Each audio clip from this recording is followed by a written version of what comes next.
Carlos Simões é advogado, especialista em administração legal para advogados pela FGV, Fundação Getúlio Vargas, e em gestão contábil e financeira pela FAAP, Fundação Armando Álvares Penteado. Frequentou o curso de Direitos Fundamentais da Universidade de Coimbra, em Portugal, em parceria com o Instituto Brasileiro de Ciências Criminais. É presidente da Comissão Permanente de Obras da OAB, Ordem dos Advogados do Brasil, Seção São Paulo. Também é conselheiro estadual e esteve à frente da Comissão Permanente de Seleção e Inscrição da entidade. Foi nomeado pelo governador Tarcísio de Freitas como membro titular do Conselho de Curadores da Fundação Professor Dr. Manuel Pedro Pimentel, a FUNAP, na qualidade de representante do Rotary Club. A FUNAP desenvolve um trabalho essencial de reintegração social de pessoas privadas de liberdade, promovendo cidadania por meio da educação, trabalho e acolhimento.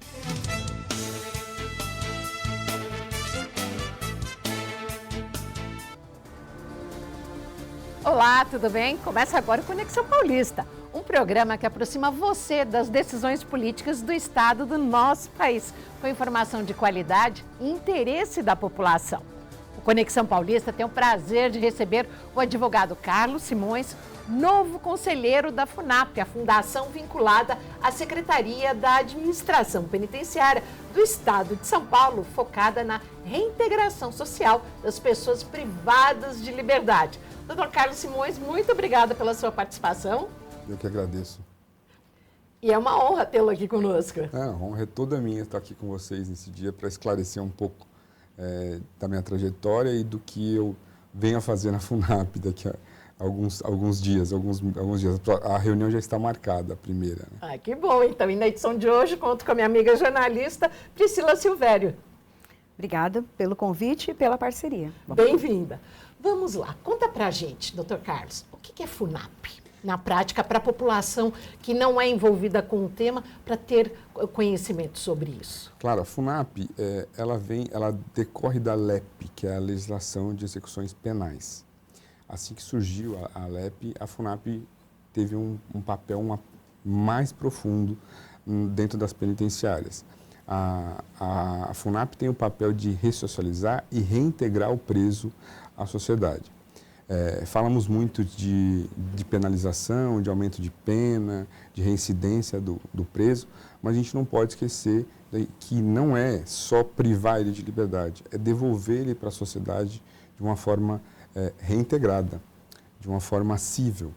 E aí a FUNAP tem um papel fundamental nisso, com os trabalhos que são desenvolvidos lá.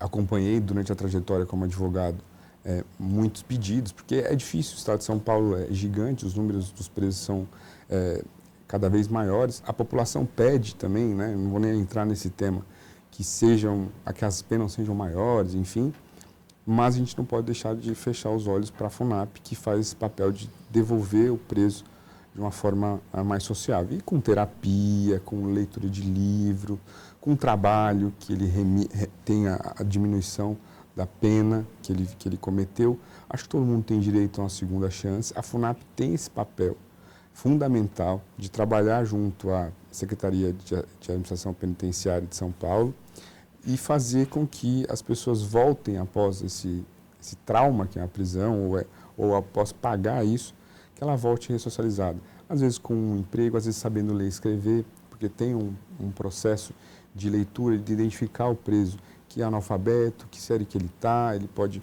voltar a estudar também, ler livros, isso também faz remir a pena, diminuir a pena. Então é todo esse lado humano e social do preso. Muito pouco visto, mas fundamental para que a gente não tenha essa reincidência que tanto traz um problema para a sociedade, essa reclamação de aumento de pena. Então, se a gente focar nisso, fizer um trabalho bem feito, de cobrar, né, dos entes que é necessário essa ressocialização, não é um perdão. A pessoa cometeu um crime, o fato a gente buscar a ressocialização dela através de terapias, através de trabalho, através de reintegração social com leitura, livro, escola, não é um favor que a gente está fazendo para ela. É para nós mesmos. Quando a gente entrega ela na sociedade que pagou o que ela fez e dali para frente é uma nova vida, vamos dizer assim. É nesse papel aí que a FUNAP tem um trabalho excelente para fazer. E eu, como conselheiro, pretendo ajudar de acordo com toda essa trajetória de vida. Nasci na Zona Leste de São Paulo, cresci, estudei Direito, trabalho no escritório de advocacia grande de São Paulo, então a gente já teve demandas, já te visitei muitos presídios. Então, acho que vem numa boa hora da minha vida poder contribuir junto com o Rotary Club, porque o Rotary Club nada mais é, o Rotary ou Rotary, depende de onde você está no estado de São Paulo, cada um tem uma forma de falar do Rotary. O Rotary também entra na minha vida recentemente, por isso que eu ocupo essa cadeira em nome deles. Buscou-se, né, dentro do Rotary alguém que tivesse uma expertise, tanto política, tendo em vista a OAB como conselheiro, quanto de conhecimento técnico da área, na área de direito criminal. E aí fui felizardo de receber essa cadeira da FUNAP e pretendo fazer um trabalho muito pautado nisso que eu falei para vocês, né? Um direito humanizado, uma forma de encarar e devolver essas pessoas, em um bom sentido, de forma melhor para a sociedade. Como conselheiro, qual o papel que o senhor tem, doutor? O conselheiro, como em todas as instituições, quer seja ela privada ou seja pública, Priscila, muito obrigado pela pergunta, é fundamental esclarecer o que eu posso ajudar, né? É uma decisão de colegiado, Priscila. O colegiado ele vai decidir, mas ele também é propositivo. O conselheiro pode propor tanto aumento de verba, como focar em um ou outro projeto, trazer novos projetos e um fundamental, ouvir tanto da advocacia, a qual eu represento, quanto do próprio Rotary Club, o que a sociedade está pedindo, o que a sociedade espera da FUNAP, o que a FUNAP pode ou não melhorar. E por isso que essas vozes dos conselheiros representados pela sociedade civil é fundamental para que chegue nos ouvidos dos órgãos competentes para solucionar essas dúvidas. Então, o conselho nada mais é, até você meio redundante para você, Priscila, eu fiz também um curso de governança, né, de governança de conselheiro no IBGC, onde é muito mais focado para empresas, grandes corporações, que também fazem com que esses conselhos, essas decisões sejam tomadas de forma coletiva. Então, o presidente da FUNAP, ele tem total gerenciamento sobre tudo, mas algumas demandas que ele vai adotar, ele precisa da aprovação do conselho, por votação. E aí a maioria vai decidir. Fora isso, o conselheiro da FUNAP, como de outras instituições, ele é propositivo, de dar ideias, de propor novas situações para que aquilo melhore, para que a situação fique melhor para todo mundo. Por estar nesta área do direito penal, do direito criminal há mais de 20 anos, o que o senhor já começou a rascunhar para a primeira reunião para apresentar? Uma curiosidade nossa aqui. A curiosidade boa, porque o senhor é de chão de fábrica, o senhor é do lado de cá, agora que o senhor está do lado de lá. Olha, eu acho que nessa primeira, Renato, como tudo na minha vida, eu sou muito de ouvir. Acho que a gente tem 2 ouvidos para ouvir e uma boca para falar. Mas ouvir no sentido de voltar ao que realmente acontece comigo no dia a dia, tanto as dores do advogado, e eu já comecei a receber ligações de amigos. Vou te dar exemplo. Recebi uma ligação de uma companheira, uma amiga de Tremembé, onde tinha a seguinte demanda: vai fechar-se um presídio. E fechar um presídio é distribuir presos para outros lugares. Que é o prédio dos famosos, né? Isso, exatamente. Os presos famosos. E aí você já tem demandas. Vai fechar. Eu quero saber o porquê que vai fechar. Vou querer entender para dar resposta para a sociedade, que é o papel do conselheiro. Olha, vai fechar por causa disso, aquilo. Mas, Carlos, não pode por causa disso, daquilo outro. E o que rola? O que acontece muito, Renata e Priscila? Acontece assim, a gente às vezes prende alguém e esquece dele. Esse é o problema. Esse é o maior problema. Porque assim, o só prender não resolve o problema da segurança pública e não resolve o problema da sociedade. Porque se eu prender, cada vez querem que prenda mais. Eu vou prender mais. mas cada vez mais eu tenho que precisar mais dinheiro na FUNAP para poder fazer, vai ter mais, a população carcerária aumenta, eu tenho que ter também essa despesa. Então, é um momento, é uma situação muito complicada, então tem que ouvir todo mundo. Então, por que vai fechar lá? Gostaria de entender, vou buscar isso, vou primeiro conhecer os meus pares, de onde vem, como que funciona, porque algumas coisas são peculiares dentro de cada conselho, né? Se é projetos, se é propositivo, se é na própria reunião que você já faz o seu pedido, mas entender esse lado, e aí começou a vir as coisas para estudar, para ler, para entender. Conversando também essa semana, me perguntaram assim, Carlos, quando lê o livro, como que sabe que o preso lê o livro, né? E, francamente, eu posso responder, eu não sei, mas é buscar internamente esse diálogo contínuo para entender e, com a expertise que a gente tem aqui fora, conseguir aprimorar, dar sugestões, trazer o de fora para dentro, às vezes o de dentro para fora, para poder fazer o papel realmente do conselheiro, né? Que é ouvir todo mundo da melhor forma possível e tentar, no meio de tudo isso, equalizar dinheiro, os pedidos da sociedade, do preso, porque o preso também tem pedidos. Às vezes ele está numa prisão longe da família e ele quer ser transferido. E às vezes o longe, para a gente pode parecer, nosso estado de São Paulo é continental, né? É um tamanho maior que muitos países. E, dependendo de onde ele está, a família não consegue visitar. Isso machuca. Às vezes são 6, 7 horas de viagem a partir daqui da capital. Então, e o custo, né? Sim. O custo disso. São demandas. O tempo que tem que chegar antes para ficar na fila, tem todo um... A família vai fazer um deslocamento de 8 horas. Mora no extremo leste de São Paulo, a senhora, enfim.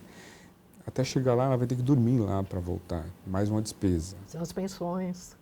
Enfim, então a FUNAP olha para essa mãe, para essa mulher, para essa mãe que vai visitar? São perguntas também que a sociedade quer saber, que estando participando a gente vai tentar levar algum alento para essas situações, porque esquecer o preso, ele volta a delinquir. Isso não sou eu que estou falando por causa do direito humanizado, não é os direitos humanos que está falando, isso é número. É histórico em toda a sociedade que faz esse tratamento muito dispare das pessoas que são presas. Quando ela sai, ela volta. Porque lá existe até um jargão onde eu via muito, quando eu era pequeno, na Zona Leste, eu via, é a faculdade do bandido. E isso entristece muito, né? Porque a pessoa cometeu um delito. Ela foi regularmente presa, foi sentenciada, está tudo certo, comprovado, não tem problema disso, o advogado não é contra isso. Se ele está pagando pelo que realmente ele fez, está certo, a legislação penal é para isso, é para penalizar as pessoas de acordo com o que ela cometeu, nem a mais nem a menos, sem excessos, é aquilo, a gente luta por isso todos os dias como advogado. E quando isso acontece, eu não posso deixar de continuar o trabalho, que é recuperar essa pessoa. Que é dar o mínimo de dignidade para essa pessoa dentro do presídio. Para que ela não sofra mais e volte a cometer delitos, às vezes, muito piores do que ela cometeu. Porque ela não teve mais chance na vida. A FUNAP dá essa chance. Dá a chance de estudar, dá essa chance de você ler, que a cultura eu acho que é fundamental, muda vidas, muda histórias, desvia rumos, como o esporte também, né? E a FUNAP faz esse papel. É muito claro, na composição, na missão da FUNAP, é exatamente isso, ressocializar o preso. Então, a gente vai trabalhar em cima disso. Né? O desafio é grande. Estou esperançoso de que consiga representar bem a sociedade, a advocacia e também os presos. Doutor, o senhor defende a humanização dentro dos presídios.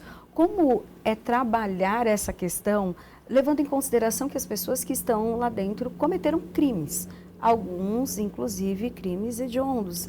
Aí como que funciona? Tratar com humanidade o que muitas vezes eles não trataram.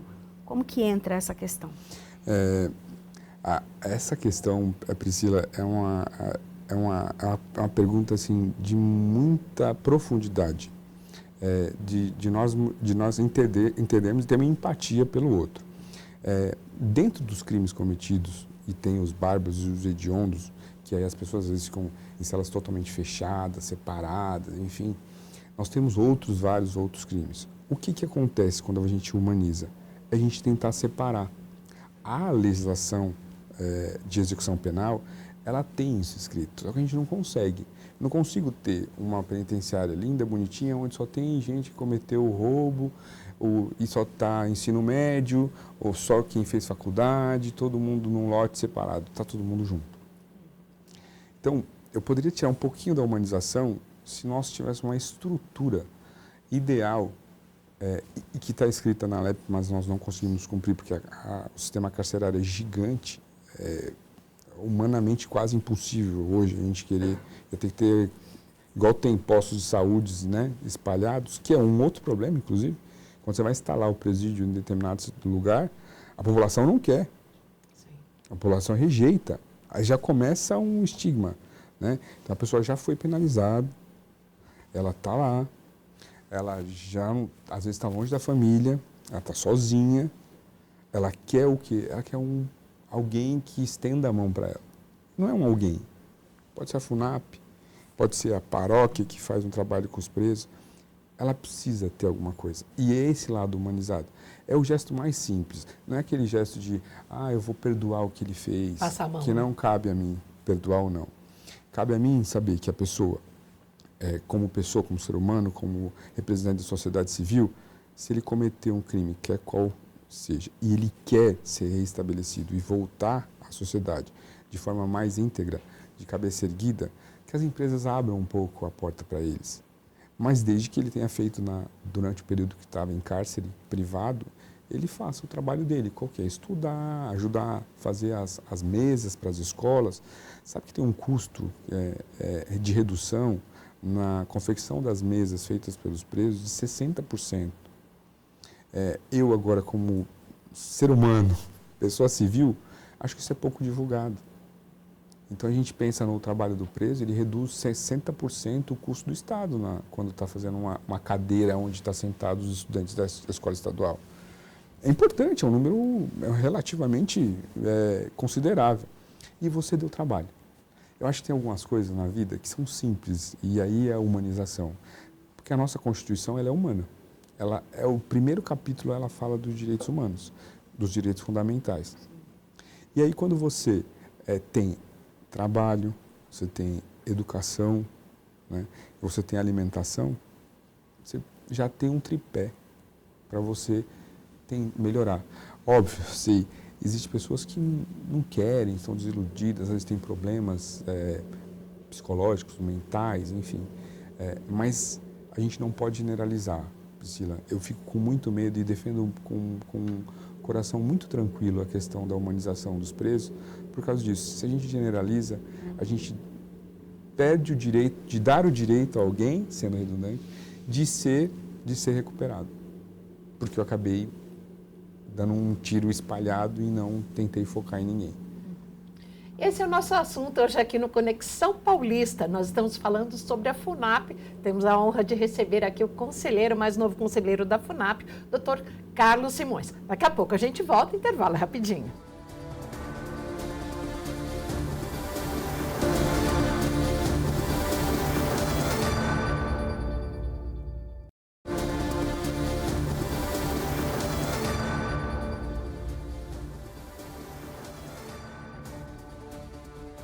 Estamos de volta hoje com Conexão Paulista. Um prazer de receber e entrevistar o advogado Dr. Carlos Simões, que é um novo conselheiro da FUNAP. Priscila, por favor.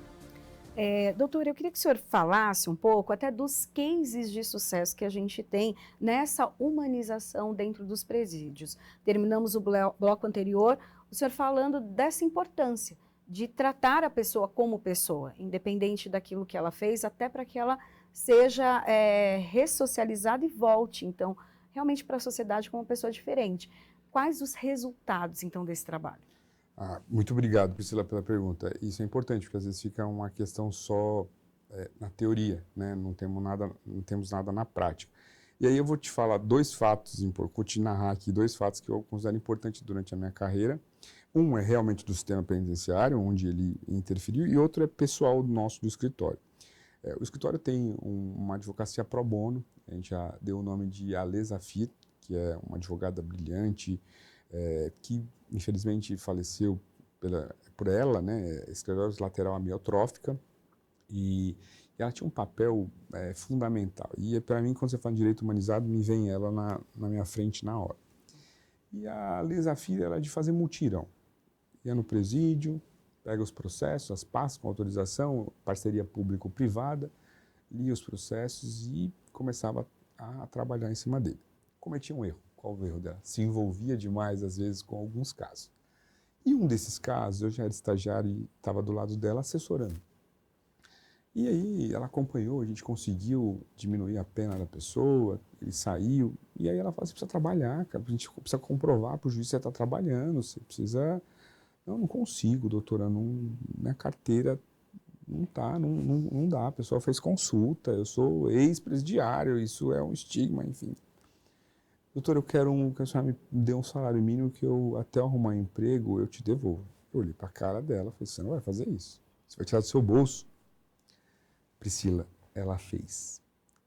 Todo mundo falou, o cara nunca vai ligar aqui para devolver o dinheiro, ou falar, comecei a trabalhar e isso não precisa mais. Vai ficar mamando, vai continuar te extorquindo até, né? Ela falou, não. 1 mês, 2 meses, 3 meses, virou até um motivo de piada, desculpa. 4 meses, 6 meses, ele liga no escritório. Ele arruma um emprego. Ele devolve o dinheiro para ela. Se ela pensasse diferente, eu não conseguia ter essa história para te contar. E para mim isso é direito humanizado. Não é que você vai entregar dinheiro na mão de ninguém, não é isso. Mas é a chance que a pessoa precisava. Isso é uma das questões da minha vida profissional.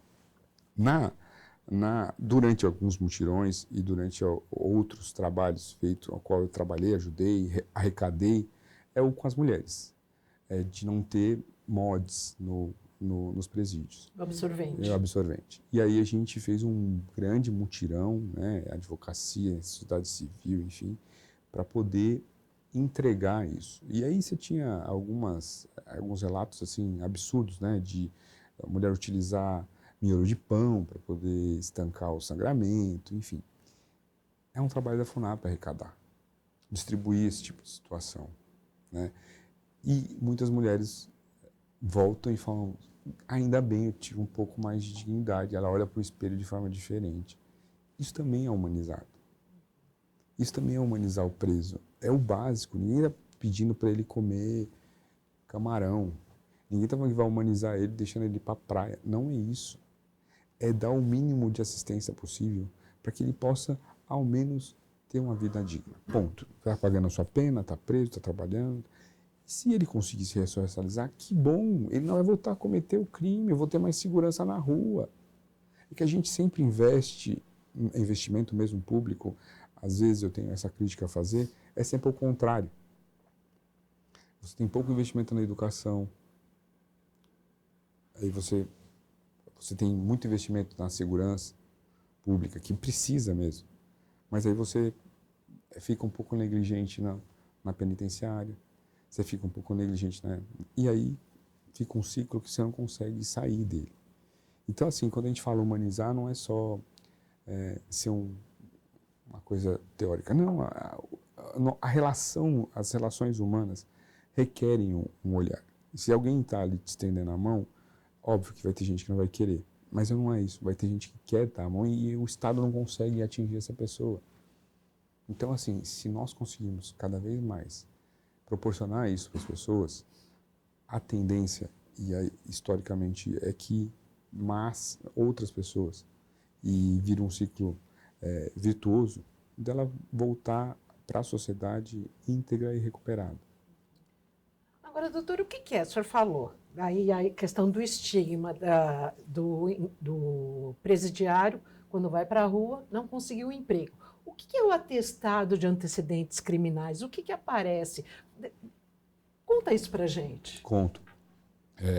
Hoje, quando você... Que nem se eu briguei e tive um inquérito, tive um BO na delegacia, isso vai para antecedente criminal? Não. O que é a diferença? Não. Conta pra gente. Conto. O boletim de ocorrência, ele tem uma tratativa de uma esfera administrativa. Então, se você for numa delegacia e der seu nome, ele vai puxar todos os boletins de ocorrência.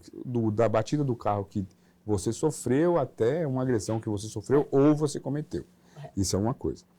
Os antecedentes criminais é diferente, né? E tem um outro no meio que eu vou aproveitar. Você tem a certidão de distribuição de processos criminais. Então, o que quer dizer? Você tem um processo em andamento contra você, vamos supor, supostamente, eu furtei o celular da Priscila. Então, a polícia me pegou, eu fui para a delegacia e tal, estou respondendo a esse processo. Se eu vou no Tribunal de Justiça de São Paulo, puxo uma certidão com o meu nome, CPF, os meus dados, vai sair que aquele processo está em andamento. Quando você fala dos antecedentes, esse é um karma do advogado até hoje. O que acontece? Quando tem o trânsito em julgado, os juízes, eles determinam que sejam colocados no rol dos culpados dos antecedentes criminais. Então, quando ele vai no IRGD ou qualquer situação, na busca, tem um departamento agora de mandado de prisão também, enfim, é tudo muito conectado. Sai o registro de que você cumpriu uma pena. É possível tirar essa pena de lá? É. Quase um parto de 9 meses.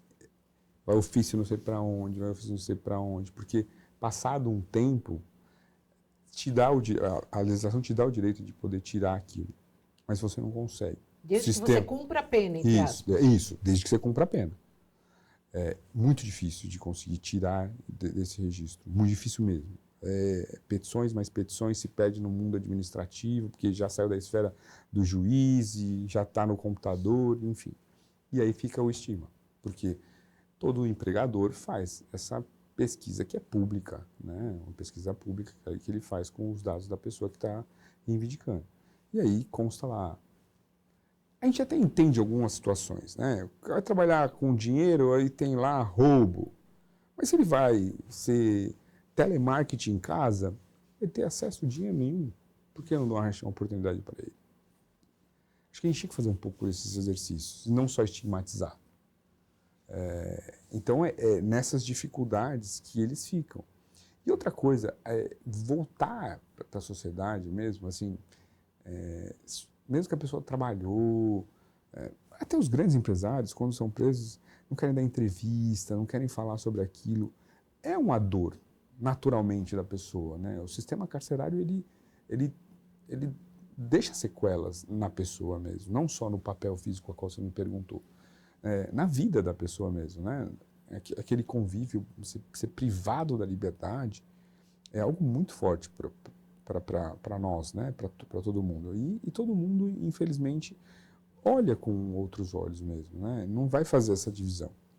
E aí vem os terraplanistas, ou eu, assim, falar, olha, vamos olhar diferente para esse pessoal.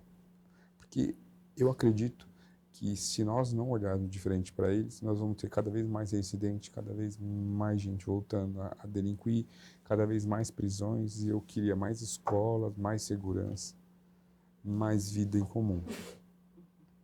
Doutor, o senhor falou que uma das ações que acontecem dentro do presídio são as terapias. Sim. Quais terapias são aplicadas e quais os objetivos delas? Porque a gente acredita que estar ali no sistema prisional é como se fosse a ponta do iceberg só. Sim. Né? O que aconteceu durante toda a vida daquela pessoa, a infância daquela pessoa,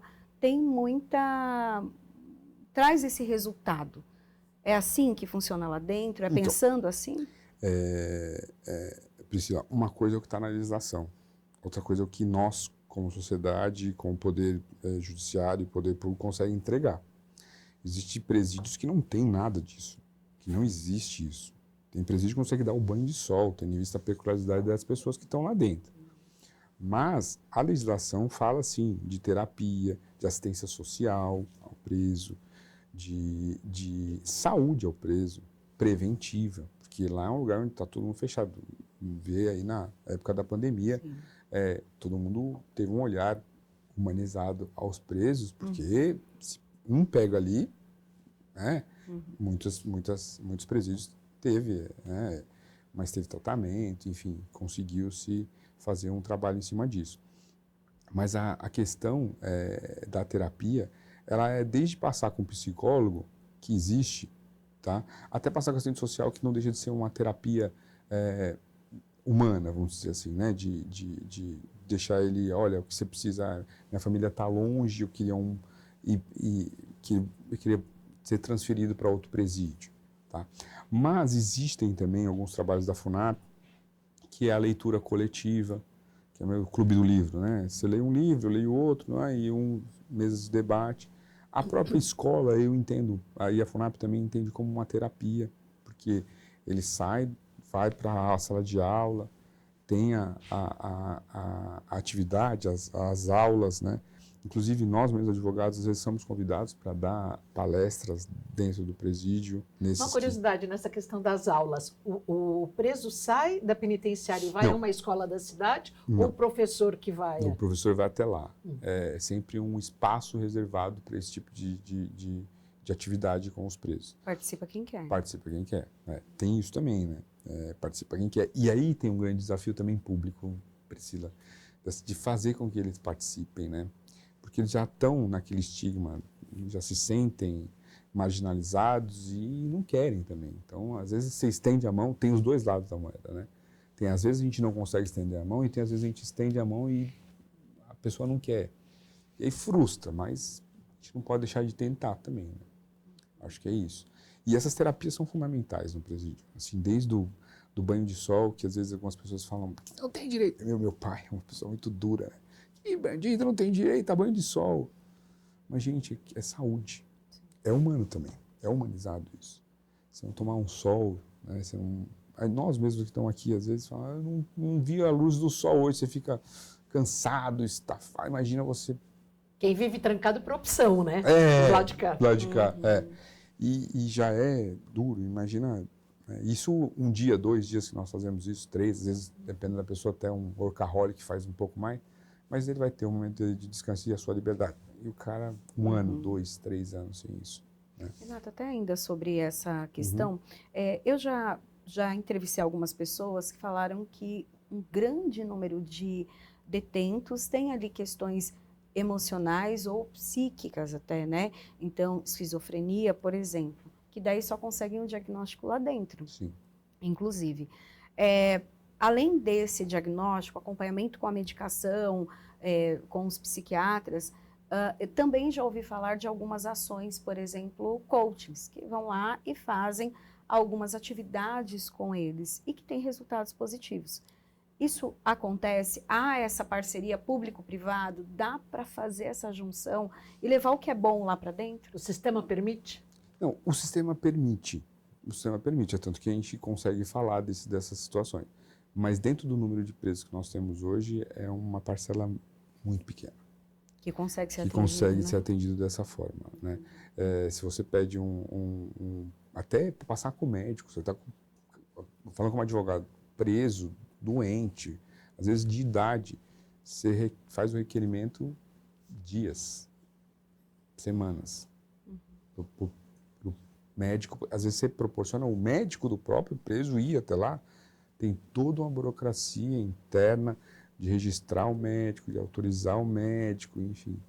Então, assim, existe, nós já comprovamos, mas é difícil fazer também. Eu entendo o lado do poder público, né? São centenas de pessoas presas, às vezes o espaço físico não permite, não tem a sala para atender eles, às vezes aquela população carcerária está inflamada demais, então você não vai ter terapia ali que resolva. Às vezes você tem facções que comandam determinados presídios. Então, assim, é um buraco muito grande, uma situação muito complexa, mas que a gente tem que olhar com foco em recuperar cada vez mais pessoas. Que eu entendo e acredito que essa recuperação, essa ressocialização vai evitar que as pessoas voltem a cometer delitos quando saem de lá. Rapidamente nessa área da saúde, a gente lembra do Dr. Drauzio Varela, Sim. né? Que atuou muito na questão do combate à AIDS Carandiru, dentro sim. do Carandiru, lançou o livro e depois o filme. E o livro tem várias passagens dele, eu li algumas vezes, estava no começo da faculdade, né? E ele fala a dificuldade que foi para ele conseguir trabalhar com isso, entrar e ficou conhecidíssimo, né? Os diretores dos presídios também, é como diretor de escola, viu, Priscila? A gente percebe muito bem isso. O preso, ele tem um boletim. Então, você, às vezes, para poder pedir a diminuição da pena ou saber se ele já cumpriu a pena, pode mudar do regime fechado para o semiaberto, do semiaberto para o aberto, você tem que requerer isso. Então, fica na vara de execuções penais. Então, o juiz sentenciou a sentença, ele foi preso, está cumprindo a pena. Esse processo ganha um número na vara de execuções penais. Na execução penal, de tempos em tempos, é um processo lá te acompanhando. Olha, está 1 ano e meio, falta 6 meses, falta 3 dias, falta 4 dias. Trabalhou, informa nesse processo para retirar as penas. Então, ali é o cálculo da pena dele. E muitas das vezes também, esse próprio juiz está cheio de trabalho. Ele já cumpriu a pena, ele já poderia ter diminuído a sua pena, ou já poder ter mudado, né, de fechado para semiaberto, e a gente não consegue. Às vezes passa 3 meses, 6 meses, quiçá 1 ano. A tecnologia não poderia ajudar, pensando agora em inteligência artificial? A gente pensa na tecnologia, Priscila, em todos os campos. O preso vai ser o último. E é aí que eu falo do lado humanizado. Sendo bem direto com você, desculpa, não quis nem ser, mas fica por último. E às vezes você fala, por quê? Enfim. Mas o processo digital ajudou bastante, mas o número de presos e juízes dedicados à execução penal, como também, não só para a execução penal, não vou também culpar, até nas áreas cíveis, trabalhista. São Paulo é um big, como a gente já falou, é gigante, e temos gargalos aí no sistema judiciário que fazem com que pessoas continuem presas, sendo que já poderiam estarem soltas. Ou às vezes nem foi sentenciado ainda, que é uma outra discussão. E é sobre isso um spoiler já para o próximo bloco do programa aqui do Conexão Paulista. Nós vamos para um rápido intervalo. Hoje estamos conversando com o conselheiro, o advogado Carlos Simões da FUNAP. Em instantes, voltamos nesse bate-papo.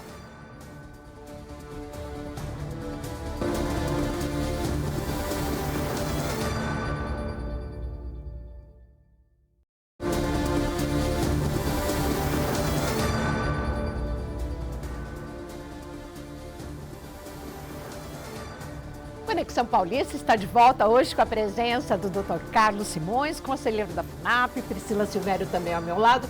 Nós temos no país cerca de 900 mil pessoas presas em penitenciárias. Aqui no estado de São Paulo, 20%, cerca de 200 mil. Quem que é preso e esquecido e sequer foi julgado? Tem bastante, né? E por quê? Sim, tem uma porcentagem muito grande disso no Brasil. Em São Paulo também tem isso. Os advogados trabalham muito, tem muito mutirão, mas ainda tem aquela questão da pessoa ser presa e ser esquecida, né? Por quê? Porque a prisão ela passa a ser preventiva e depois disso o certo seria você ser solto e responder o seu processo em liberdade, como reza a Constituição Federal do Brasil.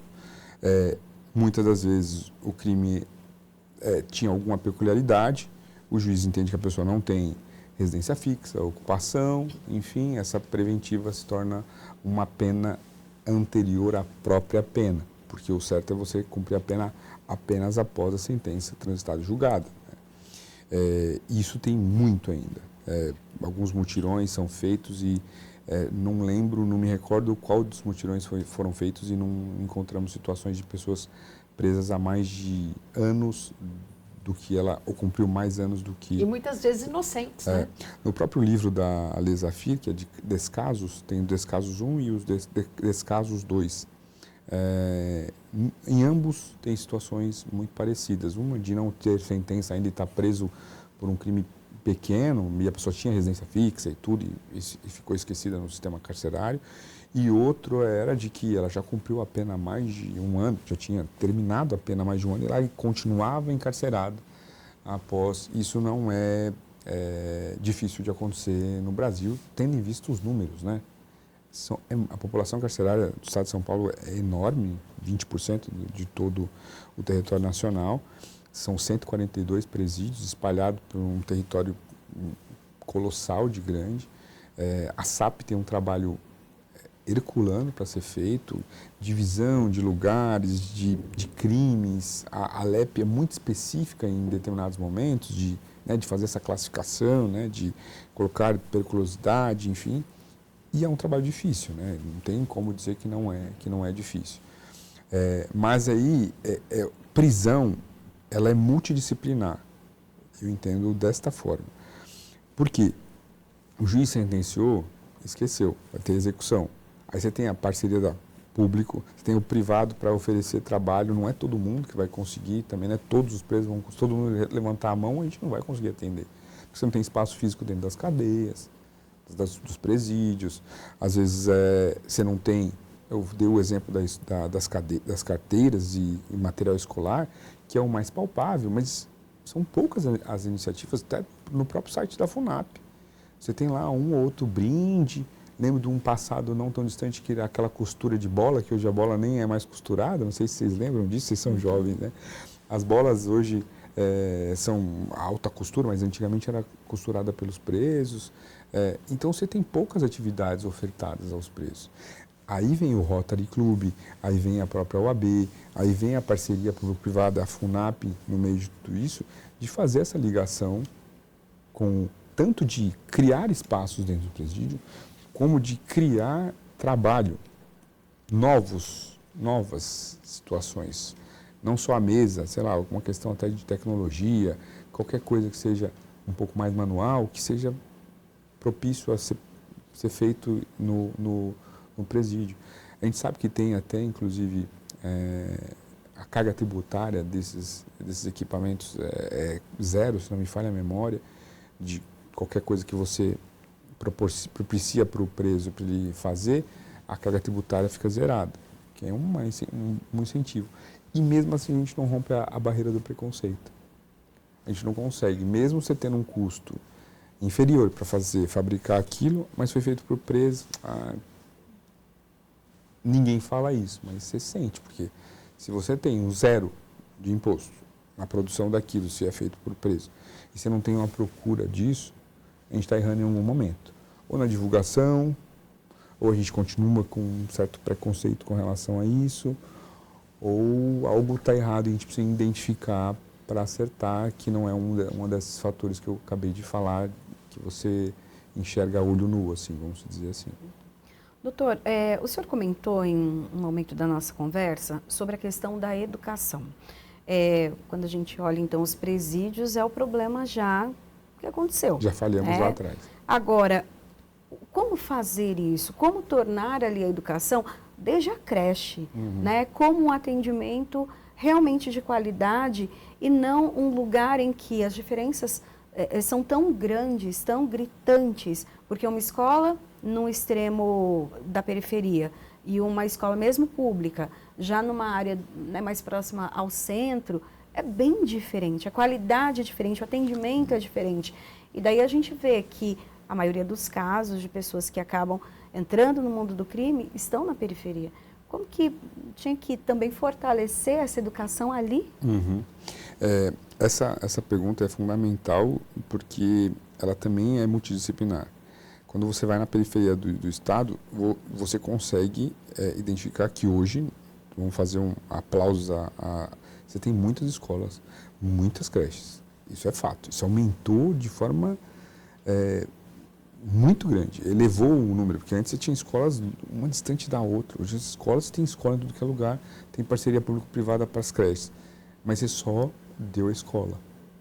Você não identifica ali aquele menino que joga bem futebol, aquela menina que de repente pode ser uma Daiane dos Santos do atletismo.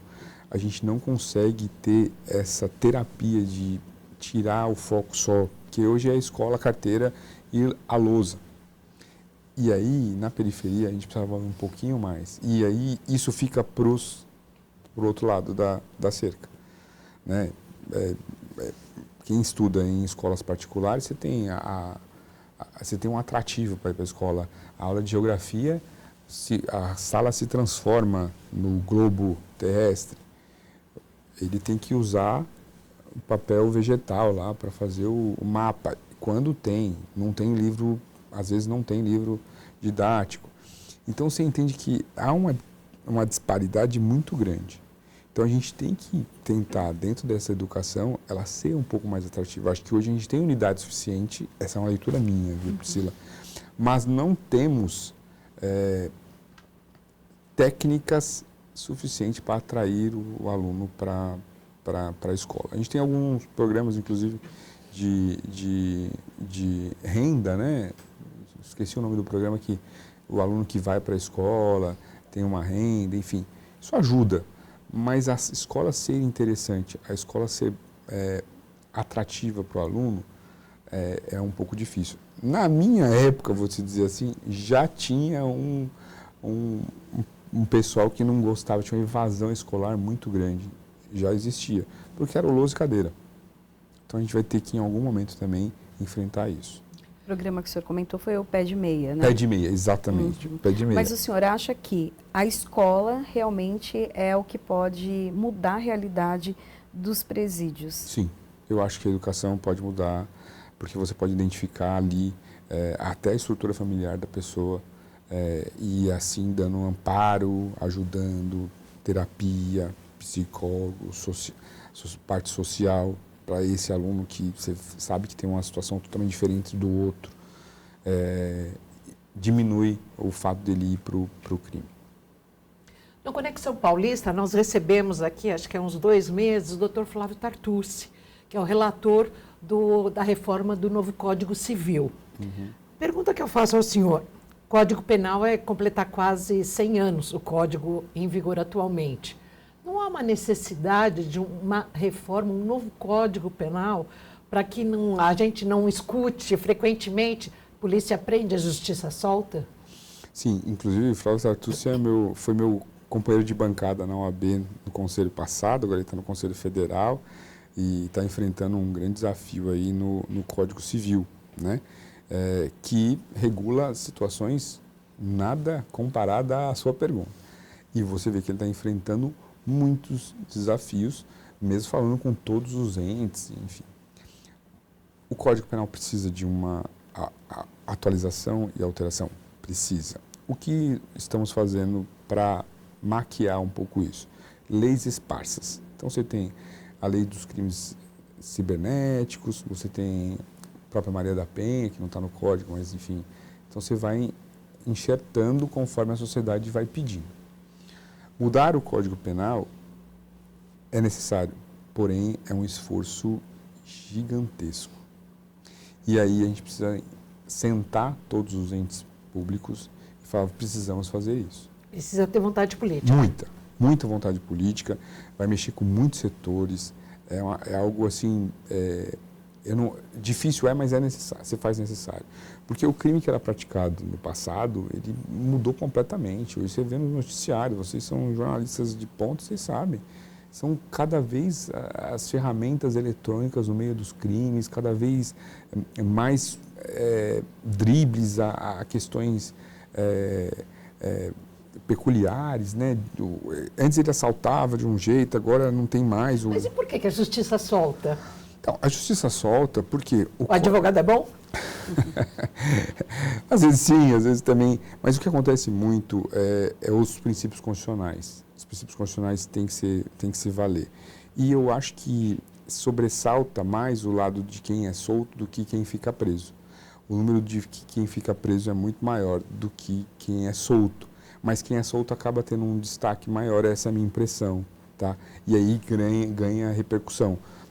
Mas muito dessas solturas, algumas, o caso concreto que te dá a situação, é porque a pessoa tem ocupação lícita, ela tem ela tem trabalho, ela tem residência fixa. Não é por causa de brecha na legislação que o senhor tinha falado? Também existem brechas, mas as brechas elas não são tão assim escancaradas, né?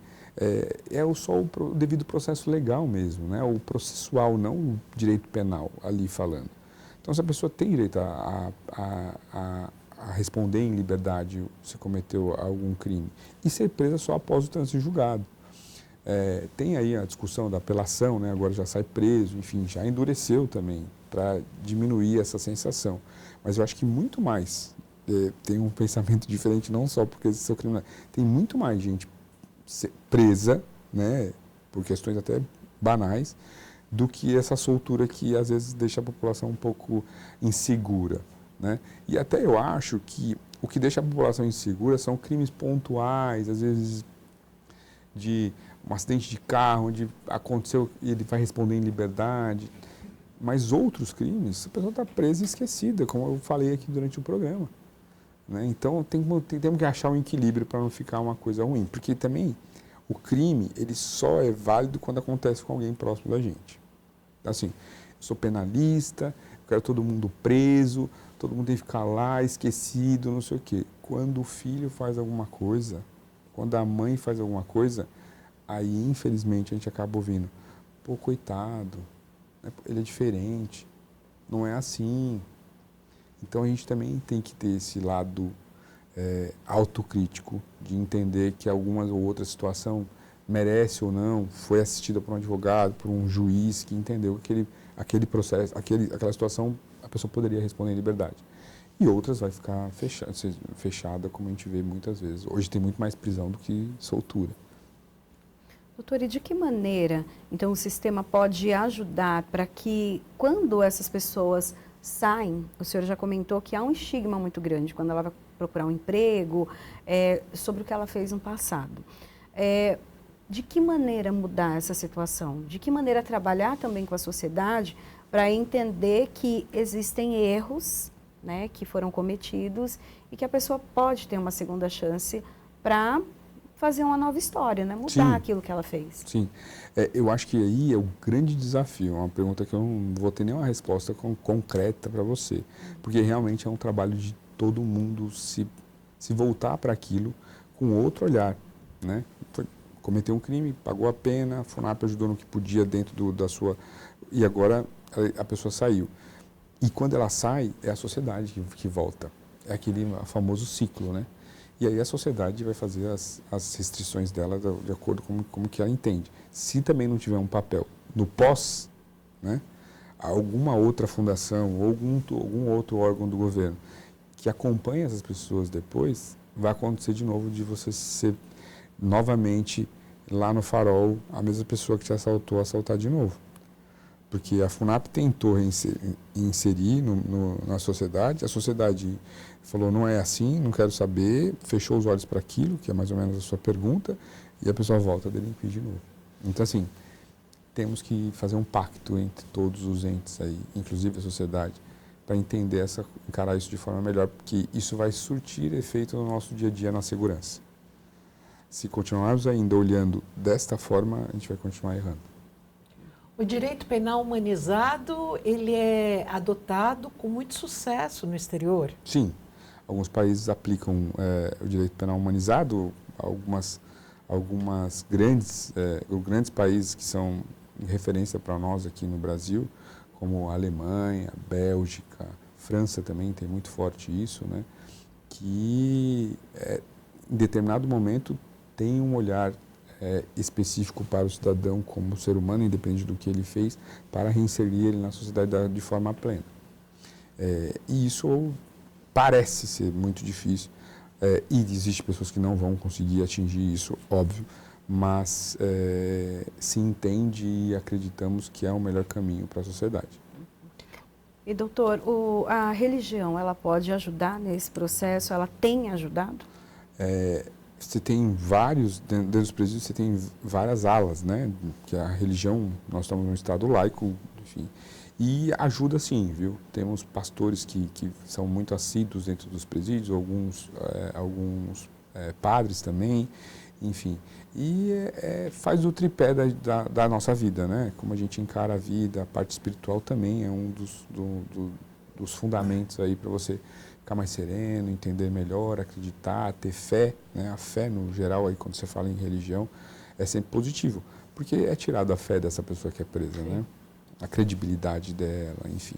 Então, qualquer coisa, como você falar, o coach foi lá e ajudou. Ajudou muito, porque às vezes, para alguns, uma simples palavra já muda a vida dela.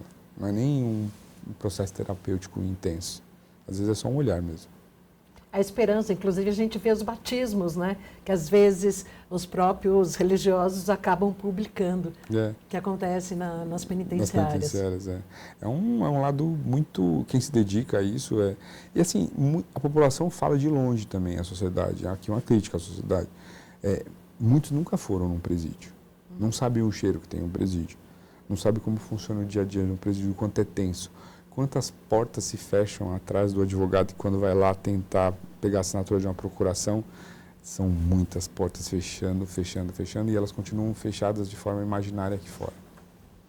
Olha, nesse Conexão Paulista, agradeço muito a participação do doutor Carlos Simões, conselheiro da FUNAP, um novo conselheiro. Priscila Silvério também, muito obrigada por esse papo que a gente tem do outro lado, né? Conversando e sabendo, conhecendo sobre esse outro lado dessa fundação tão importante aqui para o nosso estado. É isso. Muito obrigada, doutor, pela sua participação. Agradeço imensamente a todos e a vocês em especial pelas perguntas, pela forma calorosa que foi recebido aqui. Muito obrigado. Foi um prazer recebê-lo aqui no Conexão Paulista e conhecer mais sobre a atuação da FUNAP e também da OAB, os desafios da gestão pública em São Paulo, temas que impactam diretamente na vida da população. Muito obrigada e agora nós também temos informações. Você sabe, todo sábado ao meio-dia tem entrevista exclusiva aqui no Conexão Paulista, sempre com informação que faz a diferença. Obrigada pela sua companhia e até a próxima edição.